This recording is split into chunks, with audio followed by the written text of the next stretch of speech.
Question है, दो कारें ए व बी एक ही समय पर दो स्थानों पी व क्यू से एक दूसरे की ओर निकलती है। दो स्थान है पी और क्यू। यहाँ से निकलती है कार ए, यहाँ से निकलती है कार बी, एक दूसरे की ओर चलती हैं। बीच में कहीं मिलने के बाद मान लो जो है बीच में कहीं मिलते हैं, मान लो यहाँ मिलते हैं, ठीक है। बीच में कहीं मतलब एग्जैक्ट बीच में नहीं, कहीं पे भी।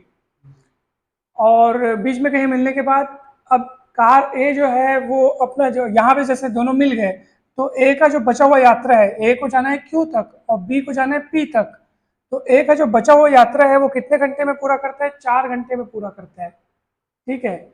और बी का जो बचा हुआ यात्रा है वो कितने घंटे में पूरा करता है? 9 घंटे में पूरा करता है, ठीक है। तो ऑब्वियस सी बात है, उन लोगों ना बीच से कहीं इधर ही मिलेंगे, तभी तो एक के लिए कम दूरी बचेगा ताकि वो 4 घंटे, और बी के लिए ज्यादा दूरी बचेगा, ठीक है। तो वो बी बचा हुआ यात्रा 9 घंटे में पूरा करता है।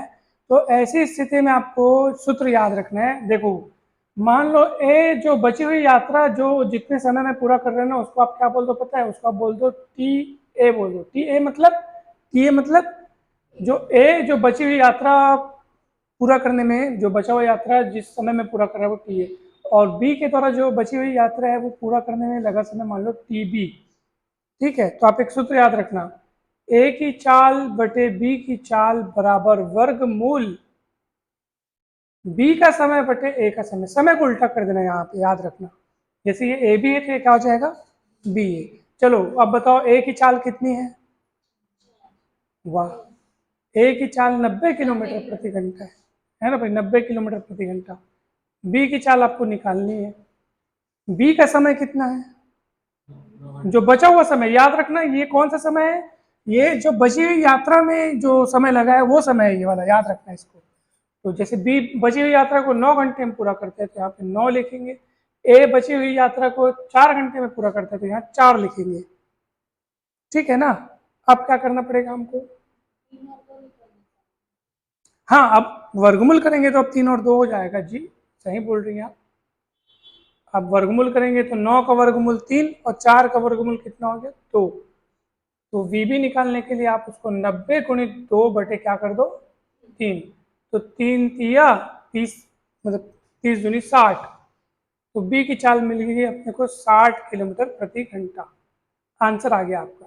तो मात्र एक इस सूत्र से ये सवाल बन गया। तो ये सूत्र आप याद रखना। ये सूत्र फिर से बता रहा हूँ कब काम आएगा? जब दो चीजें, दो वाहन, दो गाड़ियां मतलब एक दूसरे की ओर निकलेंगी, एक दूसरे के स्टेशन तक पहुंचने के लिए, बीच में उन लोग कहीं पे मिलेंगे, उसके बाद अपनी बची हुई यात्रा को अगर उन लोग इतने इतने समय में पूरा करेंगे, टी ए और टी बी समय में पूरा करेंगे, तब का ये सूत्र है। बीच का दूरी नहीं दिया है अपने को, और समय कौन सा दिया है? बची हुई यात्रा तय करने में लगा समय दिया है, और दोनों की चालें अगर हों तो ये उनके बीच रिलेशन है। काफी इंपॉर्टेंट सूत्र है ये। और ये सवाल अगर इस टाइप का अगर सवाल आता है आपको, तो ज्यादा कोई दिमाग नहीं लगाना है, सिर्फ इस सूत्र में मान रखना, तुरंत बनेगा। और जिसको ये सूत्र पता ना हो फिर वो तो सोचते रहेगा कैसे बनेगा कैसे बनेगा, कठिन बनेगा, मतलब सूत्र की मदद से सरल बनेगा।